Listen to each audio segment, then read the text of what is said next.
Do you have the wrong impression of Virgin Voyages? Like us, you may have initially dismissed the brand due to misconceptions and thought it wasn't for you.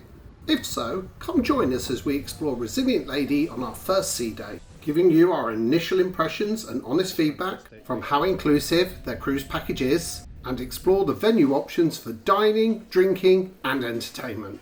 And as Virgin are looking to shake up the cruise industry, what are they doing well, what could be improved, and what's a bit of a gimmick? But like us, you might just be pleasantly surprised by the experience. Now, we have always been fans of the Virgin brand for challenging convention and doing things differently. So when Virgin Voyages looked to disrupt what they saw as the stuffy world of cruising, with unique elements such as a resident drag queen, you knew this was not going to be your traditional cruise offering. However, some questionable PR at launch falsely portrayed an image of party boats and equally stereotypical clientele.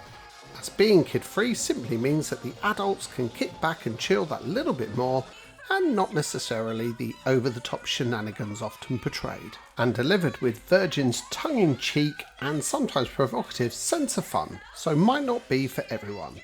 But it is worth noting that the cruise port, duration and itinerary will ultimately set the tone of the cruise, with the shorter Miami sailings and the Mediterranean stopovers in, say, Ibiza being the more upbeat cruises. We, however, took a longer 2-week cruise and a unique repositioning itinerary, taking the first 2-week leg from Athens through to Dubai, before continuing on without us to Singapore and then finally to Sydney. So our demographic was predominantly couples and of a more mature age. And now with their 4th ship, Brilliant Lady, Virgin Voyages are looking at more diverse itineraries, featuring sailings to Iceland, Alaska and the Panama Canal.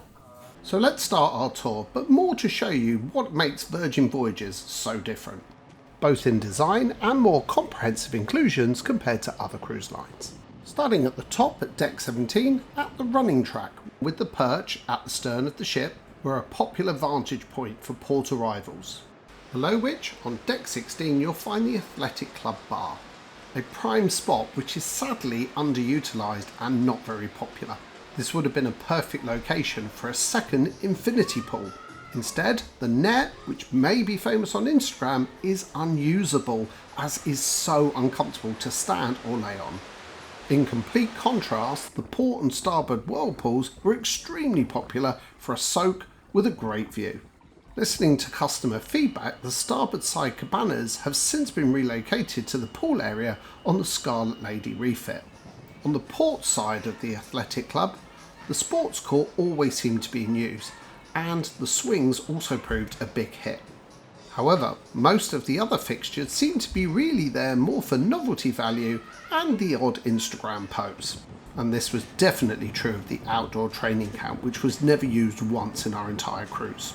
Virgin Voyages has a great focus on wellness, but frankly speaking, it would be more beneficial to repurpose and redesign this spaces to provide more deck and usable pool space, as nobody was posing doing chin and pull-ups at the Wellbeing Pool, watched by a crowd of people sipping margaritas. And moving forward on the upper level, you'll find the main Aquatic Club pool, and at the very front you'll find Richard's Rooftop, the exclusive deck for Rockstar suite guests. And on the port side, the Sun Club Cafe for a quick bite to eat. Now, despite much criticism on social media about the single usable pool, we can honestly say we never had a problem getting a sun lounger on the main pool deck. And with the resident DJ, we found the ambience to be quite upbeat, but not too lively. So much more chill vibes than Party Central. Now moving from the pool deck level to inside on Deck 15, you find the well-appointed fitness centres either side of the Wellbeing Pool, with weights on one side and cardio on the other, and numerous classes that you can book via the Virgin Voyages app. And at the very aft you'll find the Galley along with the upper deck Grounds Club for specialties coffee at an upcharge to your bar tab, though it's worth noting that normal hot and soft drinks are included in your basic bevies package. And Virgin have done away with the traditional buffet in favour of a more casual food court, where you can order at the counter or with your server, and the food is made fresh to order and served tableside. Plus can be enjoyed al fresco at this outdoor deck just below the net. And finally, at the far end you will find Gumbay, the Korean barbecue specialty restaurant. However, look out for our future video for a comprehensive review of all dining options. Coming down from the top of the ship, decks 14 through 8 are the cabins, where you want to be as central as possible between the upper and lower decks and the forward and aft elevators, and where we booked the most common cabin type as central sea terrace, which we were more than happy with, especially as first-time cruisers we were more used to hotel rooms. There was ample cupboard and storage space and room for cases under the bed. And although some reviews have likened the cabins to IKEA, but in some ways a compliment as very functional and a very non-offensive neutral colour palette. The bathroom, however, was a little compact and was definitely a one in, one out. This did, however, compensate for the shower cubicle, which was surprisingly roomy. The main cabin space was generous enough, however the design is a flaw, as aside from splitting into single beds, it also converts to a daytime sectional sofa for entertaining. But as the majority of sailors were couples, no one utilised this feature. And although not a major issue, this could be a far more functional seating area if there was a separate dedicated bed.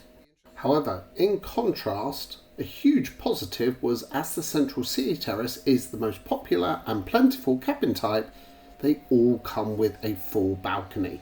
So great to have as more of a standard feature than an upgrade, and which are a good size, and the hammock is definitely not a gimmick, as you will fight over it, so Virgin, please put in a second one to save the arguments.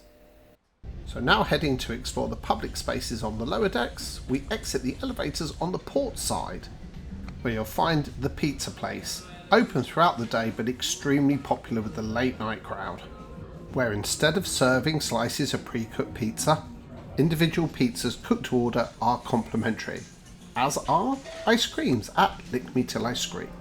And with direct access on both sides to the main promenade deck, we now enter the Roundabout, the central hub of the ship, where tucked in the corner you will find for the craft beer connoisseurs the Dockhouse bar, next to which you'll find Virgin Vinyl, which does seem a little extravagant as it's only the handful of Rockstar suites that have record players, and then over to the Get Lost future cruise planning desk and the pop-up sailor services. And if you're enjoying this video, make sure you follow our Resilient Lady series, where in our previous videos we've covered the embarkation and sail away party, and upcoming videos on dining, entertainment and our overall thoughts on Virgin Voyages. Not to mention destination guides on our incredible ports of call, including Athens, Santorini, Rhodes, Cairo, Luxor and Dubai. But most importantly, we please ask that you hit that like and subscribe buttons. It really goes a long way in helping support this channel and for us to bring you even more videos like this in the future. Thank you. Back to the tour in hand, moving forward through Deck 7, you come to the Sip Champagne Lounge. A stylish bar that's perfect for afternoon tea or a pre-drink before one of the evening's entertainment. As from here you can access the upper mezzanine levels of both the Manor and the Red Room, and also the groupie karaoke pods. Now coming aft, back through the roundabout towards the rear of the ship, you come to the main grounds club, where it's worth noting that all the pastries and treats are complimentary, and although the specialty coffees are an upcharge, they have a great selection. And past again another Instagram opportunity, you come to the social club, where the diner serves snacks such as hot dogs, pretzels and popcorn, and adult themed shakes, through to the arcade with its retro themed free play video games. Featuring all the classics, this area was definitely a hit and heavily used. And although we did not utilise this space much, the social club is definitely the place if you want to mix with other passengers, as along with shuffleboard and the numerous board games from the games chest, and as the name suggests was always a social hub during sea days. Plus, at the nautically themed dive bar, the Loose Cannon, you would find a number of scheduled events with the Happenings cast, from bar crawls through to pub quizzes. Virgin Voyages definitely has a more come-as-you-are ambience to their cruising. And although may schedule traditional activities such as game shows, will do it with their own particular spin, such as bingo with the Diva. Now moving through the chilled ambience of the Dockhouse, you'll find access down this impressive staircase on the 6th floor to the Wake, the signature upscale steakhouse open for both brunch and dinner. And to complement the menu, the decor is just as impressive and with fantastic views to the rear of the ship. As the name implies, this is one venue where you want to nab a window seat to see the Wake lit up at night. But moving back through the Dockhouse bar to the outside lounge area of the dock, where you can also order tapas and meze style small plates, these stylish venues epitomise why Virgin have a bar tab as opposed to all-inclusive drinks, as drinks are reasonably priced and you're given additional credit subject to how much bar tab you add. So it tends to have a more stylish atmosphere rather than people drinking to excess to get their money's worth.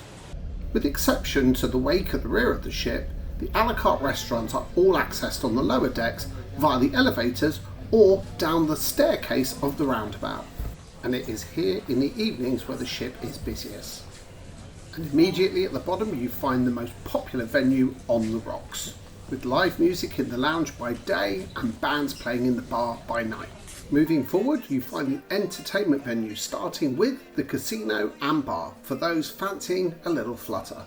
And although not the largest casino at sea, has all the necessary slots and tables you could want. And along the far wall you'll often find people queuing at peak times for entry to the Manor. And this entrance to nightclub and cabaret venue is a rite of passage for everybody to have their obligatory photo taken in the twinkling hallway, with the venue hosting more intimate shows, live bands and dancing. And at the far forward end of the casino you will find the Red Room, the main theatre and home to the main productions and larger shows. And don't forget to subscribe to see our upcoming video on a deeper dive on all the entertainment, covering all the venues, performances and events, including the legendary Scarlet Night and also, luckily for us, a Halloween party.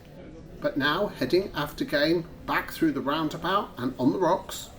Now heading towards the restaurants you have to pass through the High Street, where you will find an eclectic mix of shops and boutiques, from travel essentials, luxury items, souvenirs, duty free and some unique offerings. Most notably being Squidding, the first tattoo parlour at sea. But is this a gimmick? Well, within a couple of days the parlour was pretty much booked out for the entire 2-week voyage. So if tempted, make sure you book as soon as you get on board. And just past Squidding, on the starboard side, you'll find the first of the specialty restaurants, Extra Virgin. This is without doubt one of the most popular venues on board, serving upscale Italian cuisine, including homemade gelato from the Affogato Trolley. And one of the most compelling reasons we booked Virgin Voyages is that there is no main dining hall.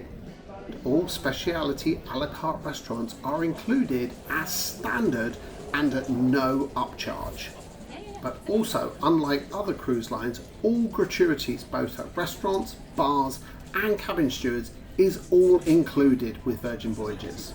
And all reservations can be tweaked whilst on board via the app, because unlike other cruise lines, Wi-Fi is also included.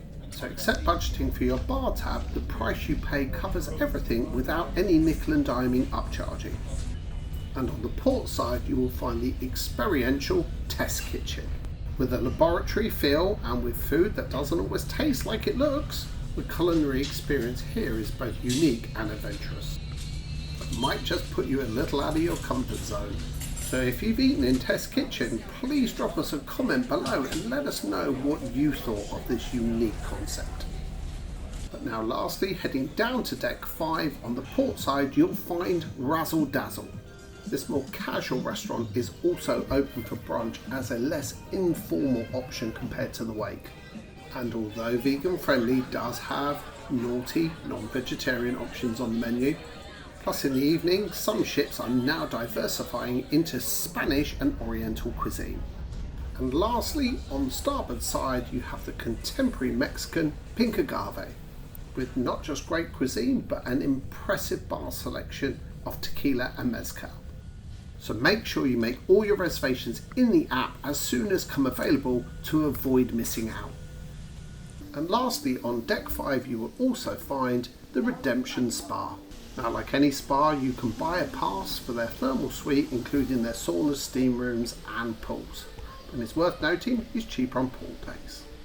Which wraps up our walkthrough of Resilient Lady, and I hope that we've reassured you that it's more young and heart than young and rowdy, with a mix of ages where you can just be yourself. So forget the tacky stereotypes, as we would definitely cruise with them again. So make sure you join us in the next episode for one of the key highlights of the trip as we arrive in Cairo, going fully independent with our own private driver and Egyptologist, allowing us to explore at leisure the impressive mosque of Muhammad Ali and visit the original Egyptian Museum with important updates with the transition to the new Grand Egyptian Museum, to ensure that you do not miss out and still get to see the treasures of Tutankhamun, for heading to the bazaars of Khan el-Khalili and immersing ourselves in the old city of Cairo at night, with a rooftop dinner at dusk at prayer time, and ending with drinks on the banks of the Nile at night. As with an overnight in port, we'll show you one of the best hotels to complete your Cairo experience. So make sure you subscribe to follow our Resilient Lady series for our next leg in our Egypt adventure, or alternatively another one of our great destination videos. But for now, thanks for watching and see you again soon.